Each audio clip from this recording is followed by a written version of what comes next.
Sahabatku yang dirahmati Allah, pernahkah Anda merasa capek banget menjalani hidup, tapi hasilnya tetap terasa kurang? Sudah kerja dari pagi sampai malam, tapi utang belum lunas, kebutuhan terus datang, dan hati makin sesak setiap harinya.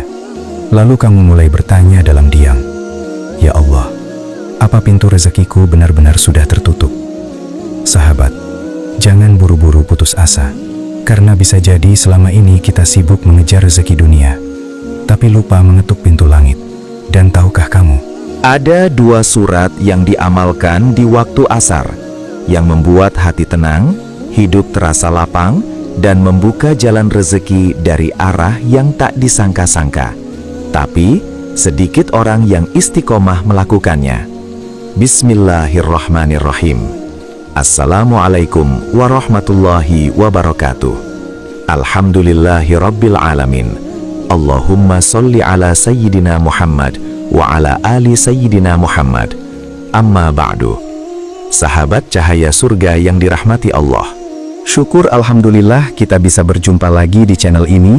Solawat dan salam selalu dan tetap tercurahkan kepada junjungan kita, Nabi besar Muhammad Sallallahu Alaihi Wasallam. Mari para sahabat kita ucapkan atau bisa tuliskan di kolom komentar.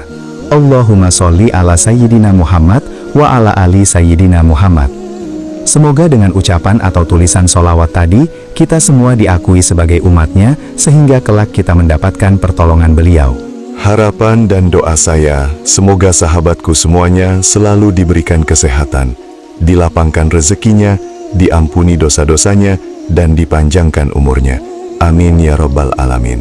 Sahabat cahaya surga yang dirahmati Allah, malam hari ini saya ingin berbicara dari hati ke hati, karena saya tahu, mungkin ada yang sedang menonton video ini sambil menyimpan beban yang tidak diketahui siapa-siapa. Di luar sana, kamu terlihat kuat, masih bisa tersenyum, masih bisa bekerja, masih bisa bercanda dengan orang lain. Tapi di dalam hati, kamu sedang lelah.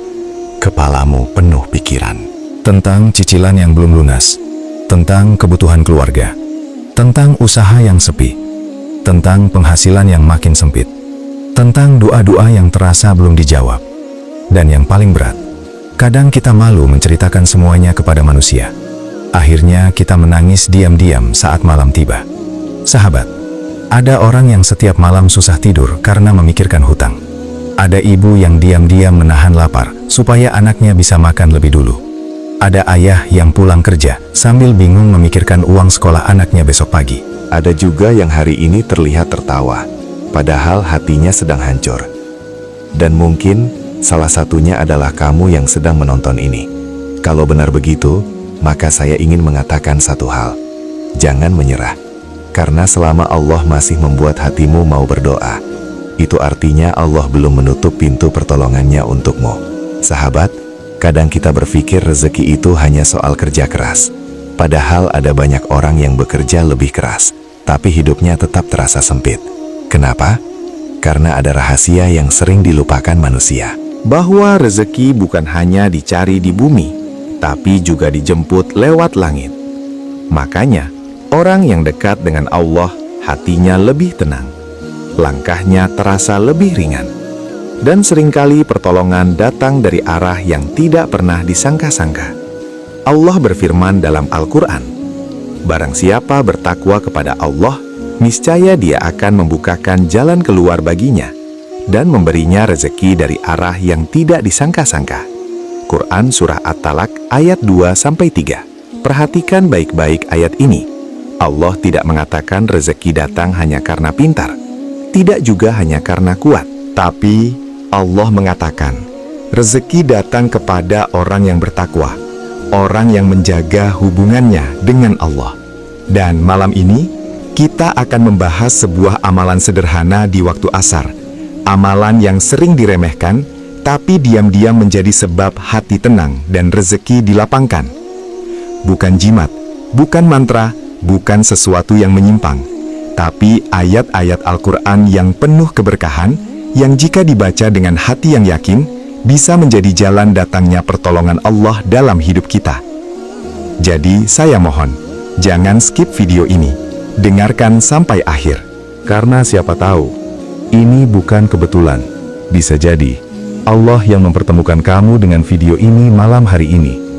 Karena Allah tahu, hatimu sedang lelah, dan kamu sedang membutuhkan penguat untuk kembali bangkit.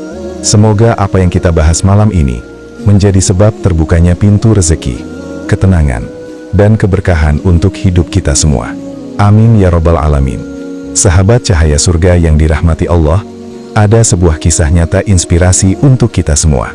Kisah yang sangat menyentuh dari seorang bapak sederhana bernama Pak Hendra. Usianya 47 tahun.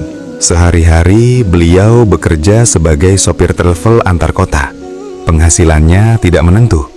Kadang sehari dapat penumpang banyak, kadang pulang hanya membawa uang cukup untuk beli bensin dan makan seadanya. Awalnya hidup Pak Hendra masih berjalan normal. Tapi semuanya berubah ketika istrinya jatuh sakit dan harus rutin berobat. Biaya pengobatan terus bertambah, sementara penghasilannya justru menurun drastis. Belum selesai masalah itu, anaknya yang paling besar harus membayar uang daftar sekolah. Tagihan listrik menunggak. Motor yang biasa dipakai bekerja juga rusak. Pak Hendra mulai kehilangan semangat hidup. Setiap malam beliau sulit tidur. Bahkan pernah satu malam ia duduk sendiri di garasi rumah sambil menangis. Bukan karena ia lemah, tapi karena ia merasa sudah tidak tahu lagi harus mencari jalan kemana. Sampai suatu hari setelah sholat asar di musola dekat rumahnya, beliau mendengar seorang ustadz berkata, "Kalau hidup terasa sempit, jangan hanya sibuk mengetuk pintu manusia, ketuk juga pintu langit dengan Al-Quran." Kalimat itu terus terngiang di hati Pak Hendra. Sejak hari itu, beliau mulai membiasakan diri setelah sholat asar untuk duduk tenang di musola kecil itu. Beliau membaca surah Al-Waqiah dan surah Ad-Duha setiap hari. Awalnya tidak ada perubahan besar, tapi perlahan hatinya mulai tenang. Ia tidak lagi mudah marah, tidak lagi merasa hidupnya paling menderita. Dan ajaibnya, sekitar 2 minggu kemudian, seorang pelanggan lama menghubunginya kembali. Orang itu ternyata membuka usaha travel baru dan menawarkan Pak Hendra pekerjaan tetap dengan penghasilan yang jauh lebih baik. Bukan cuma itu, Ada tetangga yang tiba-tiba membantu biaya sekolah anaknya. Dan istrinya yang sempat drop, perlahan mulai membaik kesehatannya. Saat ditanya apa yang paling berubah dalam hidupnya, Pak Hendra berkata sambil menangis, "Bukan cuma rezeki saya yang berubah, tapi hati saya. Dulu saya merasa sendirian menghadapi hidup. Sekarang saya yakin Allah tidak pernah meninggalkan saya."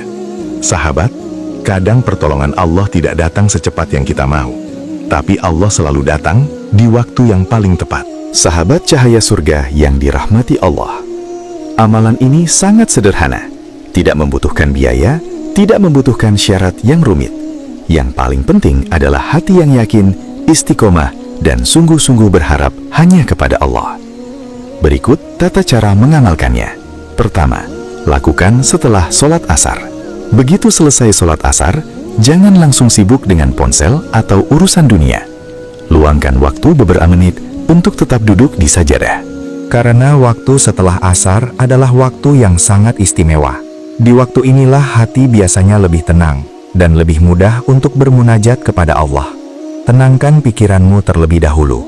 Tarik nafas perlahan, lalu hadirkan keyakinan bahwa Allah sedang mendengar setiap doa yang akan kamu panjatkan. Yang kedua, awali dengan istighfar dan sholawat. Sebelum membaca suratnya, bacalah Astaghfirullahaladzim sebanyak 33 kali. Lalu lanjut membaca sholawat Allahumma sholli ala Sayyidina Muhammad sebanyak 11 kali. Kenapa diawali istighfar? Karena dosa sering menjadi penghalang datangnya rezeki, dan sholawat adalah salah satu pembuka pintu rahmat Allah. Untuk yang ketiga, bacalah surah Al-Waqiah. Baca dengan perlahan, tidak perlu terburu-buru mengejar selesai. Saat membaca surat ini, tanamkan dalam hati bahwa Allah adalah pemilik seluruh rezeki di langit dan di bumi. Kalau belum hafal, boleh membaca lewat mushaf atau ponsel. Yang penting dibaca dengan khusyuk dan penuh pengharapan. Keempat, lanjutkan dengan surah Ad-Duha. Surat ini sangat menenangkan hati. Cocok untuk orang yang sedang merasa lelah, sedih, putus asa, atau merasa hidupnya berat, resapi ayat demi ayatnya. Rasakan bahwa Allah sedang menenangkan hati kita lewat firman-Nya. Kelima, tutup dengan doa sepenuh hati. Setelah selesai membaca kedua surat itu, angkat kedua tanganmu. Lalu berdoalah dengan bahasa yang paling jujur dari hatimu. Contohnya, "Ya Allah, aku lelah menghadapi hidup ini. Jika rezekiku sempit, lapangkanlah. Jika hutangku banyak, bantulah aku melunasinya. Jika hatiku gelisah, tenangkanlah." Aku percaya Engkau tidak pernah meninggalkan hamba-Mu yang datang dengan tulus. Tidak perlu doa yang panjang atau bahasa yang indah. Allah tidak melihat indahnya kata-kata. Allah melihat tulusnya hati. Keenam, lakukan dengan istiqomah. Jangan hanya sekali dua kali, lalu berhenti. Amalkan setiap hari setelah asar. Karena keajaiban bukan hanya datang dari amalan besar, tapi dari amalan kecil yang dilakukan terus-menerus dengan ikhlas. Rasulullah Shallallahu Alaihi Wasallam bersabda, "Amalan yang paling dicintai Allah adalah amalan yang terus-menerus walaupun sedikit." Sahabat, Jangan fokus kapan hasilnya datang. Fokuslah memperbaiki hubunganmu dengan Allah. Karena saat hubungan seorang hamba dengan Allah membaik, maka Allah mampu memperbaiki seluruh hidupnya dengan cara yang tidak pernah ia sangka sebelumnya. Sahabat cahaya surga yang dirahmati Allah, kalau malam ini hatimu merasa tersentuh, jangan tunda lagi. Mulailah nanti setelah sholat asar, duduklah sebentar di sajadahmu, baca dua surat itu dengan hati yang yakin, lalu serahkan semua kegelisahanmu kepada Allah. karena tidak ada air mata yang jatuh saat berdoa kepada Allah yang sia-sia, dan tidak ada hamba yang sungguh-sungguh mengetuk pintu langit, lalu pulang dengan tangan kosong. Semoga Allah melapangkan rezeki kita, melunasi hutang-hutang kita, menyembuhkan sakit kita, dan menghadirkan ketenangan di hati kita semua. Amin ya Rabbal Alamin. Wassalamualaikum warahmatullahi wabarakatuh.